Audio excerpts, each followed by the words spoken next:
Yo, what's up sa inyo dyan mga tol? Tara pag-usapan natin ang patungkol dito sa topic na blessing or lesson. At alam naman natin na kilalang kilala na yung word na ito, ay mga words na ito sa social media. Lalo na dun sa mga rogdo o broken dyan. Madalas napapag-usapan ito at ito nga yung video ni Boss Chairman dito kung anong mga masasabi niya. Siyempre kung ano rin masasabi natin patungkol dyan. Pero bago ang lahat, panoodin natin yung video niya. Sabi nila, paano mo daw malalaman kung blessing or lesson ang isang tao para sa'yo? Para sa akin, kapag yung taong yun ay nagawan mo ng kasalanan at mas pinili niyan lumayo, iwan ka for you to realize kung ano yung nagawa mong mali. Ibig sabihin nun, lesson siya para sa'yo.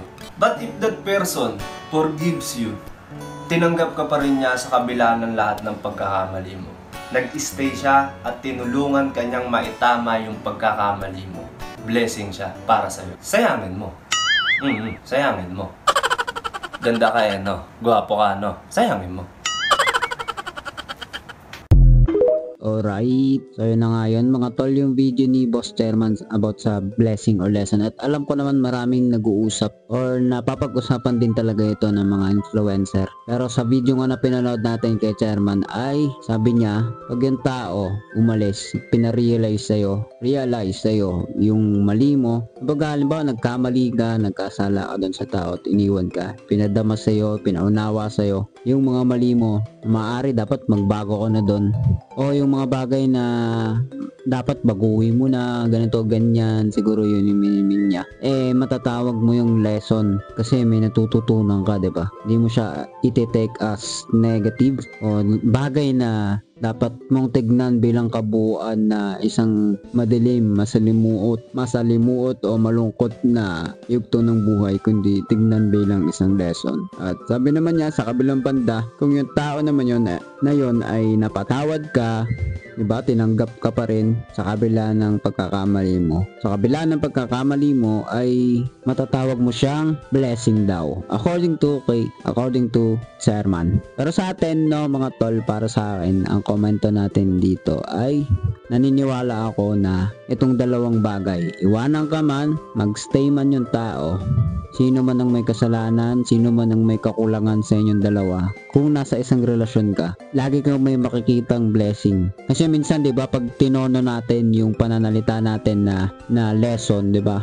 Madalasan parang yun na yung last resort na nakikita ng tao na isa siyang bagay na malungkot pero may matututunan ka. Tama yun Pero yung bigat, 'di ba, napupunta dun sa lesson na lang. Kumbaga, matututunan na lang. So, ikaw na nanonood, kung ikaw ay aking tatanungin, yung lesson ba ay isang blessing or hindi? No, kasi naniniwala ako magkakonekta tong dalawa at hindi sila dapat paghiwalayin. Yung biyaya, 'di ba? Sa Tagalog, biyaya o pagpapala kumpara dun sa pagtuturo, no? Yung pagtuturo, karunungan niya na dadalhin mo sa buhay na isa ring matatawag nating biyaya. Pero don't get me wrong, no? Naiintindihan ko din naman yung sinasabi na lesson. Pero hihimayin natin, titignan natin mabuti. Kung iisipin natin, kapag dumating yung paghihiwalay, kahit na hindi nga sa mga magkakarelasyon, kahit sa pamilya, sa mga magkakaibigan, diba, sometimes sa mga barkadahan, kailangan dumating sa point ng buhay, yugto ng buhay natin nangyari na maghihiwalay. Minsan hindi naman kayo, sabi nga, it's not you, it's me. Tama ba? Alam ko dialogue yun sa mga pelikula Correct me if I'm wrong dun sa bagay na yun. Pero ang point ko, minsan no choice tayo kundi magkaroon ng paghihiwalay sa mga tao. Pero makikita mo na inaalaw ng itaas yun for a purpose na we must learn how to find the blessing in everything. We must learn how to find the blessing in everything. At isa sa makikita ko dito o makikita natin dito ay yung self-discovery and growth. Kapag sinabing self-discovery and growth, ibig sabihin makikita mo sa mga ganitong klase ng yugto, makikilala mo yung sarili mo lalo. Magkakaroon ka ng time, panahon sa self-reflection, At syempre yung personal growth mo. Diba? Pag nakakapag-reflect ka, ibig sabihin nakikita mo yung sarili mo na ngayon. Kasi sa mga sitwasyon na may kasama ka o kasama mo yung mga mahalagang tao sa buhay mo, o sabihin na natin yung partner mo mahalaga sa'yo ay kasama mo, kadalasan hindi tayo nakakapag self-reflect. Hindi natin nakikita yung sarili o nakikilala yung sarili natin kasi nafo-focus tayo sa kasama natin. Sa kalagayan na yun, dun pumapasok yung mga barriers na umahadlang sa ating pangsariling paglago. Nagkakaroon tayo ng personal growth deficiency. Tama ba? Hindi ko alam kung paano natin i-define yung kakulangan ng paglago sa sarili mo.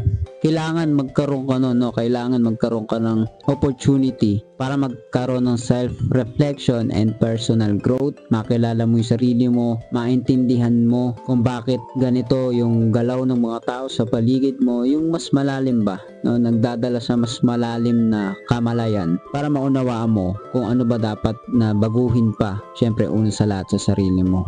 Kasi hindi natin mapipilit yung iba na magbago sila para sa atin. Pero gaya nga na sinabi natin kanina, sa mga ganitong yugto mo nakukuha yung oportunidad na i-discover pa yung sarili mo at magkaroon ng paglago pa, ma-improve, 'di ba? Makita mo yung strength, yung talagang kung saan ka interesado, lahat ng aspeto ng pagkakakilanlan mo sa buhay. Doon pumapasok lahat yun kapag ka natututunan mo ng mag-isa. Siyempre, isa sa makikita rin natin dyan ay yung freedom, no? Pangalawang bagay, no? Freedom and independence. Sa mga ganitong klase ng usapin sa breakup, sa paghihiwalay sa mga mahal natin sa buhay or sa kanino man. Pero usually, di ba, nagagamit itong topic na ito sa mga pag-iibigan na natapos o natuldukan. So palawakin na lang natin kung bakit magiging blessing pa rin ito. Kasi kaya na binanggit natin kanina, yung una ay self-discovery and growth. And pangalawa, magkakaroon ka ng freedom and independence. So pag ikaw na nga lang mag-isa, hindi ka nakadepende, o yung mga desisyon mo hindi nakadepende sa ibang tao.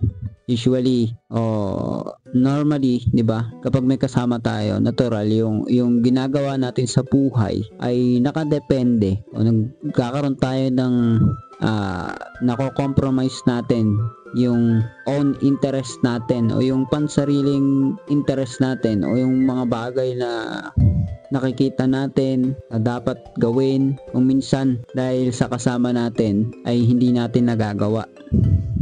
Pero sa mga ganitong pagkakataon, magkakaroon tayo ng opportunity, matutunan yung maraming bagay nang hindi nagko-compromise sa iba.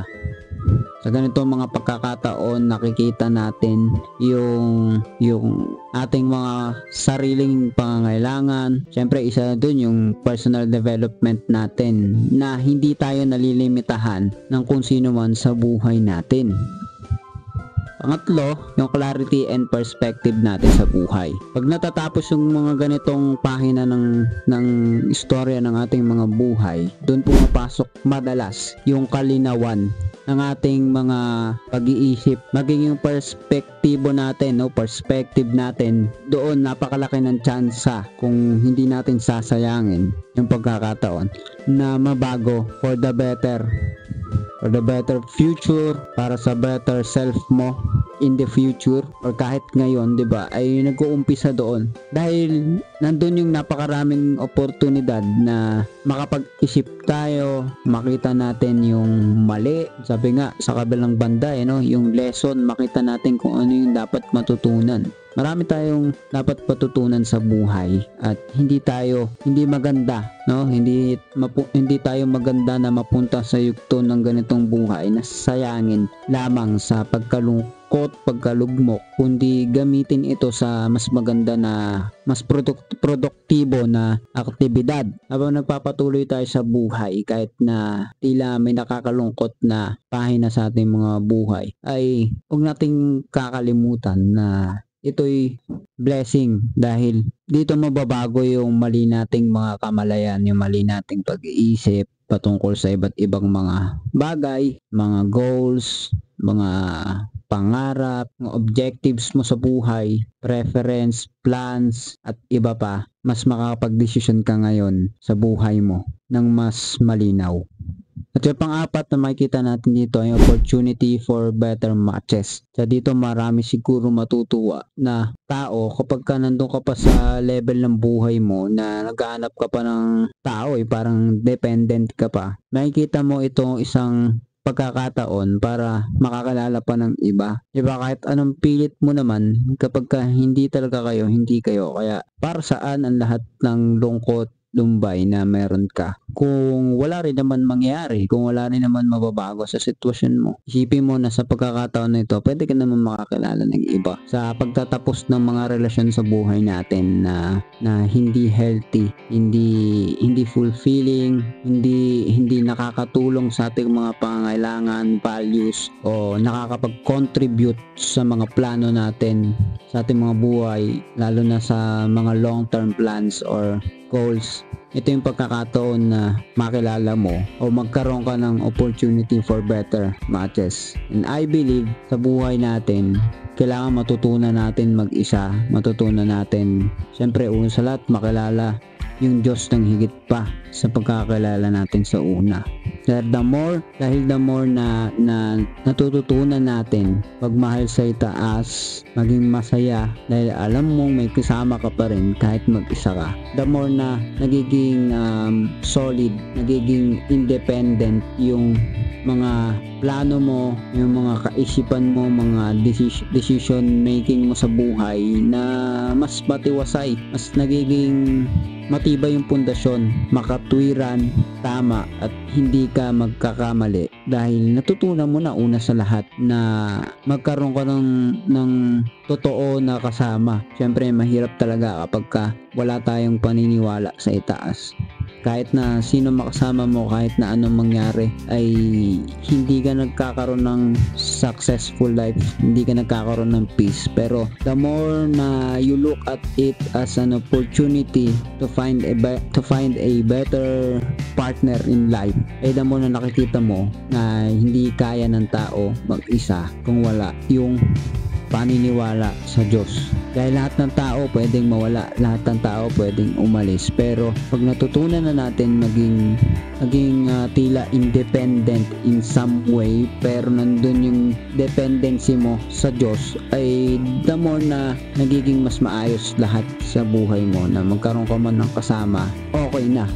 O wala kang kasama, okay na, dahil natutunan mo yung buhay, kung sino talaga yung totoong dapat mo kasama. And lastly, ay yung pagbabago ng mga focus mo, pagbabago ng focus mo sa sarili, or your renewed focus on self-care. Naiiba yung pananaw mo, nababago kung paano mo aalagaan palalo yung sarili mo. Dahil kung noon ay napapabayaan mo yung sarili mo, ngayon isa siyang chapter sa buhay o stage level na matutunan mo na you cannot do something sa ibang tao if sa sarili mo pa lang ay hindi mo na magawang ayusin. Yung emosyon mo, yung confidence mo, mas lalong natututunan mo na sa mga pagkakataon na ito, syempre sa mga experiences mo na rin sa mga nagdaang relasyon or sa mga dinaanan mong sitwasyon, mas lalo mong natututunan na piliin yung ginagawa mo, piliin yung kasama mo, pahalagahan yung dapat na pinaprioritize mo, na iiba, nababago yung whole o yung buong focus mo ngayon. So, bilang pagtatapos mga tol, napakahalaga nito, dahil habang nabubuhay tayo, laging merong biyaya, laging merong pag-asa na makikita tayo sa buhay natin. So whether anumang mangyari sa buhay natin, sa mga tao sa buhay natin, laging matutunan natin hanapin yung biyaya, at doon natin masisimulan palagi yung buhay natin na ng may liwanag, may kulay, masaya, at syempre hindi nasasaktan masasayang yung panahon, yung oras na mayroon tayo ngayon. Isa siyang uri rin ng biyaya. So, ikaw, anong masasabi mo sa topic na ito? Para sa'yo, ang maging mag-isa ba o iwan ng kasama or something na katulad nun ay isang blessing o lesson o para sa'yo gaya ng mga binanggit natin kanina ay biyaya pa rin. Comment down below. Siyempre kita ulit sa next video. See ya! Hi guys, if you enjoy watching videos like this, please hit the subscribe button so you will be updated on our latest videos. You can also follow me on TikTok and Facebook. See ya in the next video.